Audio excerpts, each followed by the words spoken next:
بسم اللہ الرحمن الرحیم، اللہم صلی وسلم علی نبینا محمد۔ السلام علیکم ایوری ون، کیسے ہیں آپ سب؟ امید کرتی ہوں کہ سب خیریت سے ہوں گے انشاءاللہ۔ تو آج کا ہمارا جو سبق ہے وہ ہے رکوع کی تسبیح سے ہم شروع کریں گے انشاءاللہ۔ مجھے امید ہے کہ آپ نے پچھلا سبق جو ہے وہ تمام دہرا کر یاد کر لیا ہوگا۔ تو رکوع کی جو تسبیح ہے وہ 2 دعائیں ہیں، ان میں سے آپ کوئی بھی ایک دعا یا دونوں بھی پڑھ سکتے ہیں، وہ آپ کی اپنی چوائس پہ ہے۔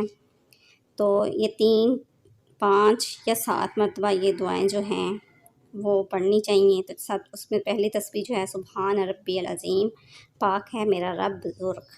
اور جو دوسری تسبیح ہے وہ بہت ہی پیاری دعا ہے، اور اس کی جو ترجمہ ہے وہ اس سے بھی زیادہ خوبصورت ہے، سبحانک اللہم ربنا و بحمدک اللہم اغفر لی۔ اور اس کا ترجمہ بہت ہی خوبصورت ہے، سبحانک اللہم، پاک ہے تو اے اللہ، ربنا ہمارے رب، و بحمدک تمام تعریفوں کے لائق تو ہی ہے، اللہم اغفر لی الہی مجھے بخش دے۔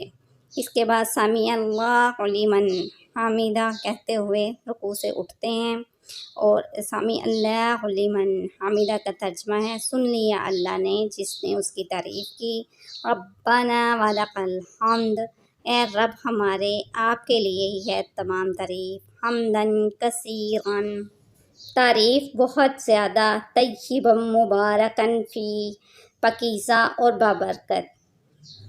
اس کے بعد نمازی اللہ اکبر کہتا ہوا سجدے میں جائے گا، اور سجدے کی تسبیح پڑھے گا جو کہ ہے سبحانک اللہم ربنا، پاک ہے تو اے اللہ ہمارے رب، و بحمدک اور تمام تعریفوں کے لائق تو ہی ہے، اللہم اغفر لی الہی تو مجھے بخش دے۔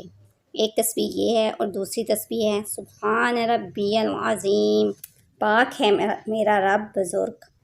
تو رکوع کی طرح یہ دونوں تسبیحاں یا ان میں سے کوئی ایک تسبیح آپ 3، 5 یا 7 مرتبہ دہرا سکتے ہیں۔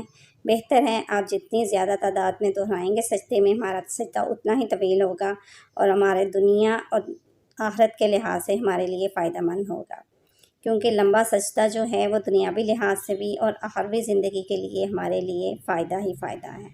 تو یہ تھی میری آج کی ویڈیو، امید ہے کہ آپ کو میری ویڈیو پسند آئی ہوگی۔ لائک، شیئر، سبسکرائب ضرور کیجیے گا، دعاؤں میں یاد رکھیے گا۔ ملتے ہیں اگلی ویڈیو میں، تب تک کے لیے اللہ حافظ۔